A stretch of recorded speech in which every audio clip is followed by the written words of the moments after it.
You're sitting on hold with your bank right now, waiting patiently to dispute a fee that shouldn't have hit your account in the first place. Hold music. Then, more hold music. A recorded voice thanks you for your patience every 90 seconds or so, without actually connecting you to a real person. Somewhere else, right now, at this exact same moment, another customer at the exact same bank is calling about the exact same kind of issue. No hold music for them, a direct line straight through. A person who already knows their name before they even say it out loud. Same bank, same day, completely different experience. There's an exact, specific number where this call starts going differently, and almost nobody ever tells you what that number actually is. Most people assume the treatment they get from their own bank comes down mostly to plain luck, or how nice they happen to be to the specific person on the other end of the phone that day.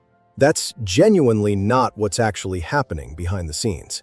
Almost every major bank runs a formal, documented tier system. It has real official names, Preferred, Private Client, Premier, and several others, and real dollar thresholds attached to each one, published directly in the bank's own public materials and disclosures. You've probably heard some of these exact names before, on a television commercial or a bank's homepage, without ever realizing they describe an actual, functioning system you're either sitting inside of or outside of right now, today, at this exact moment. This isn't some rumor or conspiracy theory whispered between frustrated customers comparing notes online. It's standard, publicly documented, entirely legal business practice across the banking industry, structured in remarkably similar ways at nearly every major institution. Here's what almost nobody actually explains clearly to the average customer walking into a branch. Crossing into a given tier isn't about being personally liked by anyone at the bank. It's about hitting one specific published number, tracked automatically and continuously by the bank's own internal systems, that quietly reclassifies you the exact moment you cross it, with no human decision involved at all. And that specific reclassification triggers real, concrete changes almost immediately. Different phone queues, different fee structures, different people assigned to your account. None of it visible until you happen to cross the threshold that unlocks it, or hear about it from someone who already has. This is exactly why the experience can feel so genuinely confusing from the outside looking in. Nobody at the bank sits you down and explains where the line actually is, or tells you how close you might already be to crossing it. The system runs quietly in the background, doing its work automatically, while customers on either side of these invisible lines experience what feels like two completely different banks operating under the exact same name and logo. Once you genuinely understand that this is a real system with real rules and specific thresholds behind it, the entire experience stops feeling personal and starts feeling like exactly what it actually is. A calculated business decision made about you based entirely on a number sitting quietly in a database somewhere, without a single human being ever personally weighing in on whether you actually deserve it. Let's actually look directly at the real, specific numbers involved here, because they're genuinely published, entirely verifiable, and they change more often than most people ever realize. Chase's private client program requires maintaining a real daily average balance of $150,000 across your combined Chase deposits and investment accounts, an amount that's readily verifiable directly on the bank's own website today. Cross that specific threshold at Chase, and you genuinely qualify for a dedicated advisor, meaningfully better interest rates, and an entire suite of banking benefits completely unavailable to standard checking customers at that same institution. Fall back below that specific threshold, though, and Chase's own published fee schedule adds a very real $35 monthly charge to the account, according to Bankrate's detailed reporting on the program's actual structure. Bank of America's overall system changed quite significantly in 2026, which is exactly the kind of shift that makes this particular topic genuinely worth revisiting regularly, rather than treating as something fixed forever.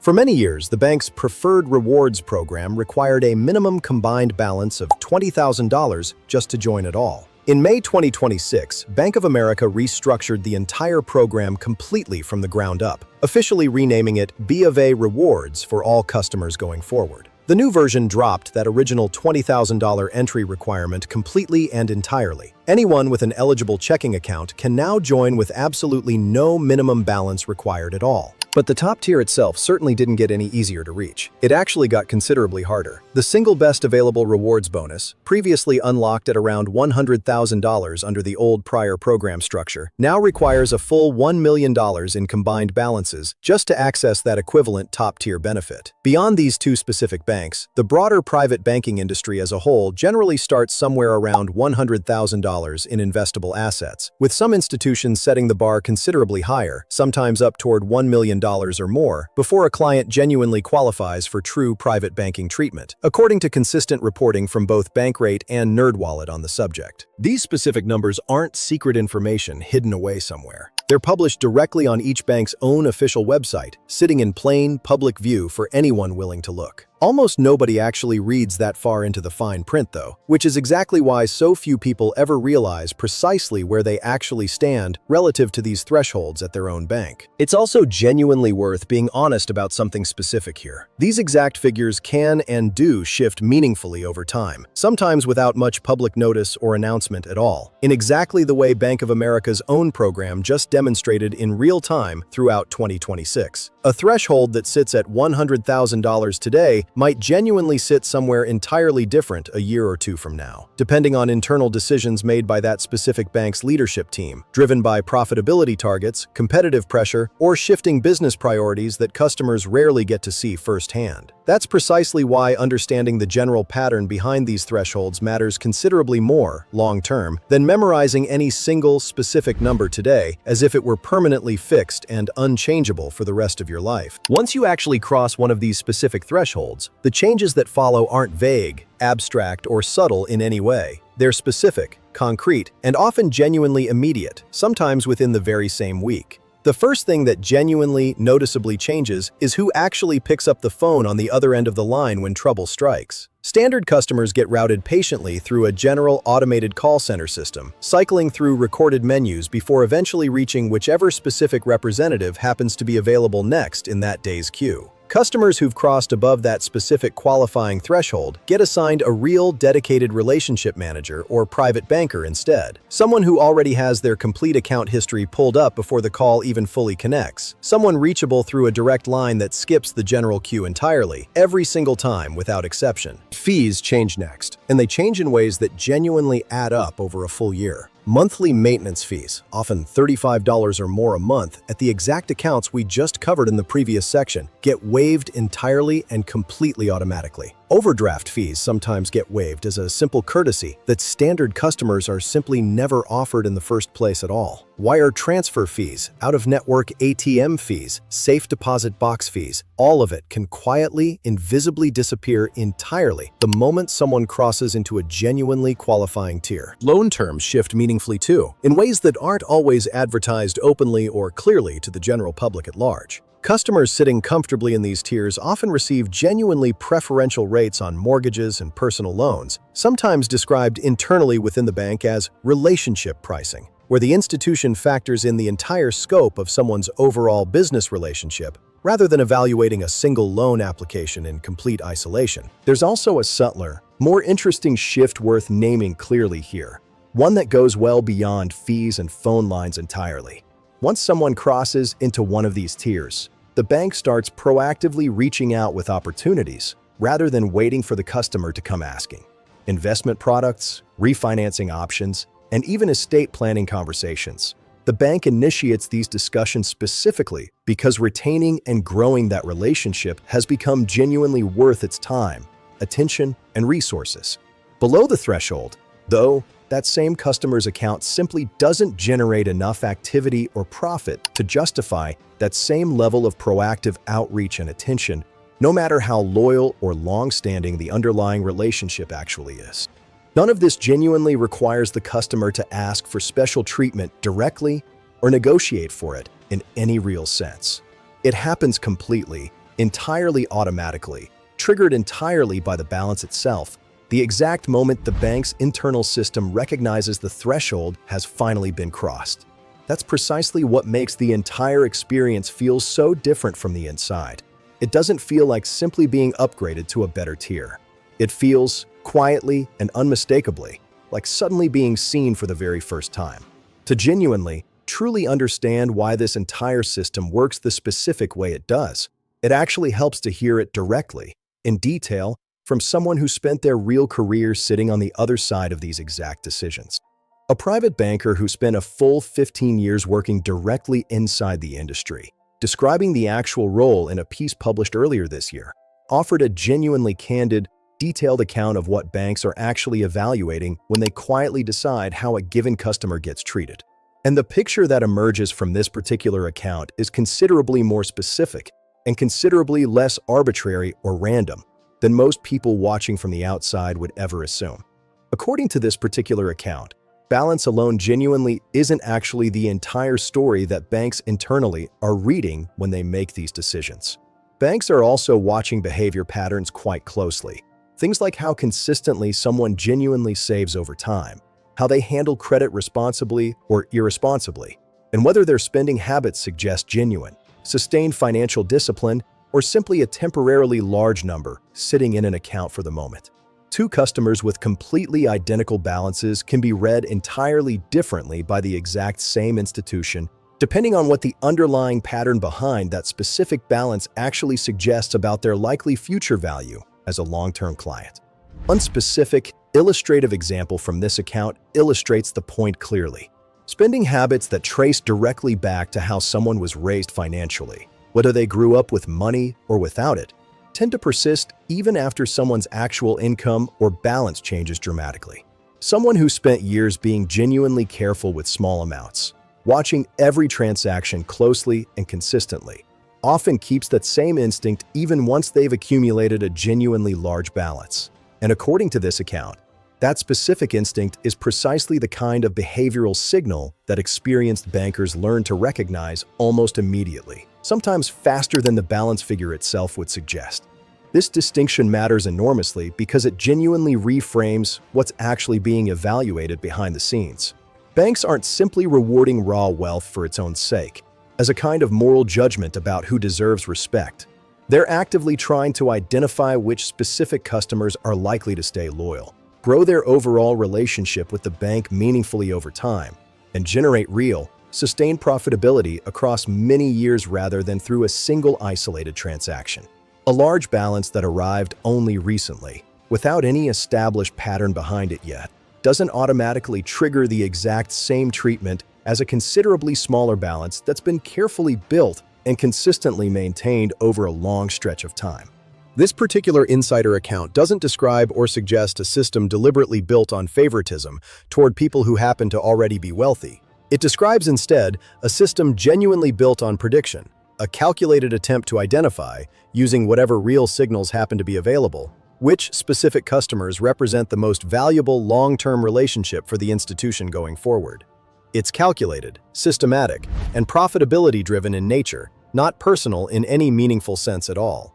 And understanding it that specific way genuinely changes how the entire pattern actually looks from the customer's side of the counter, even if it doesn't necessarily make waiting on hold feel any better in the moment. It's genuinely worth pausing here for a moment and addressing the framing directly and honestly, because this particular topic tends to invite one specific overreaction: the idea that banks are somehow secretly plotting against people who simply don't have very much money.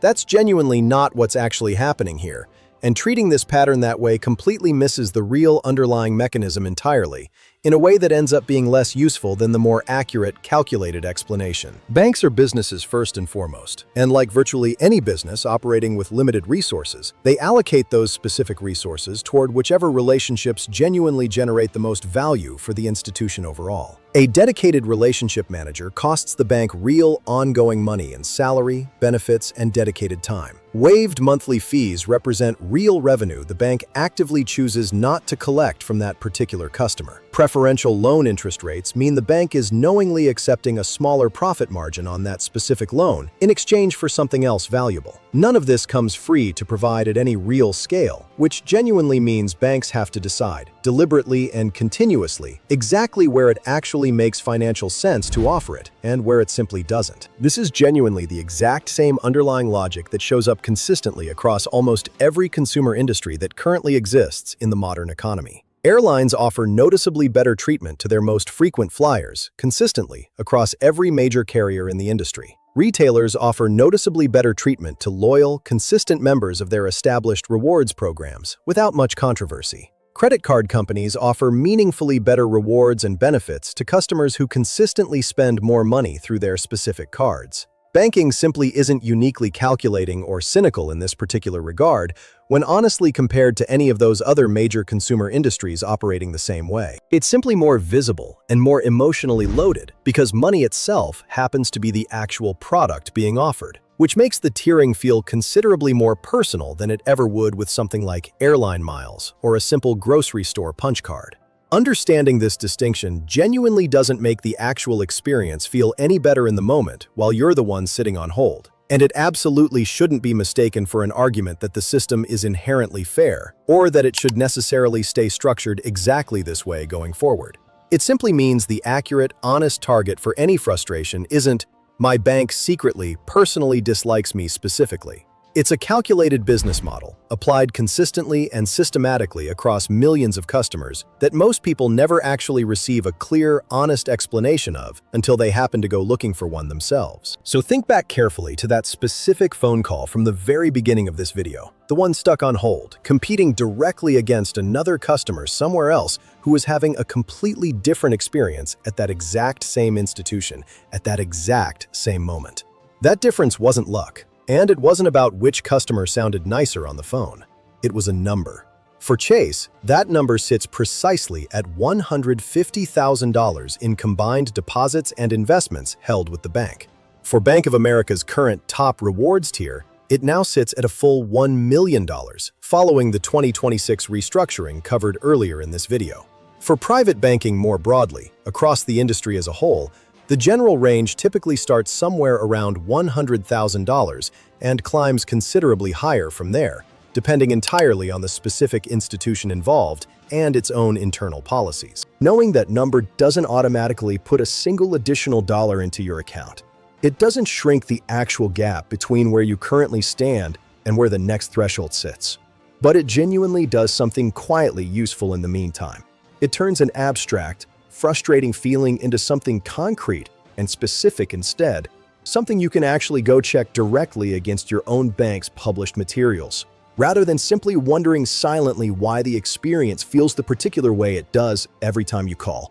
And if you happen to already be sitting above one of these thresholds without even realizing it, that same knowledge cuts the other way just as usefully. You can go check whether your own bank is actually delivering the fee waivers, the preferential rates, and the dedicated attention you've technically already qualified for, rather than simply assuming the standard experience is all that's available. Plenty of people sit above a threshold for years without ever formally enrolling, quietly leaving real benefits on the table simply because nobody at the bank proactively told them. That specific shift, from feeling personally dismissed to genuinely understanding exactly why, is worth something meaningful on its own, even before any actual balance changes at all. The system was never truly designed to be hidden away from you specifically.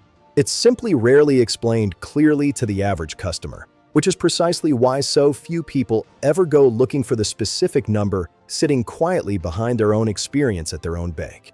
So think about your own actual bank for a genuine moment, honestly and without any judgment. Maybe you've already noticed the shift yourself. The phone call that suddenly got easier to navigate, the fee that quietly stopped showing up on your statement, a call from someone introducing themselves as your new relationship manager without you ever formally asking for one. If that's genuinely you, now you finally understand exactly why that happened when it did and what triggered it behind the scenes. Maybe you're still sitting on the other side of that particular invisible line right now, today, and this video gave you the specific number genuinely worth checking against your own bank's actual published materials. So the entire situation stops feeling vague and frustrating and starts feeling like something concrete you can actually track and plan around going forward. This channel exists specifically to pull back the curtain on real systems exactly like this particular one, the ones that quietly shape ordinary daily financial life, but rarely get explained clearly to the actual people living inside them every single day. If today's video genuinely helped you understand something you'd already noticed but could never quite explain, subscribing means you won't miss the next one in this series. Before you go, right now, I genuinely want to know honestly, have you ever personally noticed your own bank treat you differently once your balance quietly crossed some invisible line you didn't even know existed? What specifically actually changed for you personally once it happened? And how did you first realize it? Drop it in the comments section below right now, whenever you get a chance. I read every single one, and there's genuinely plenty more of this exact kind of system still left to unpack together in future videos.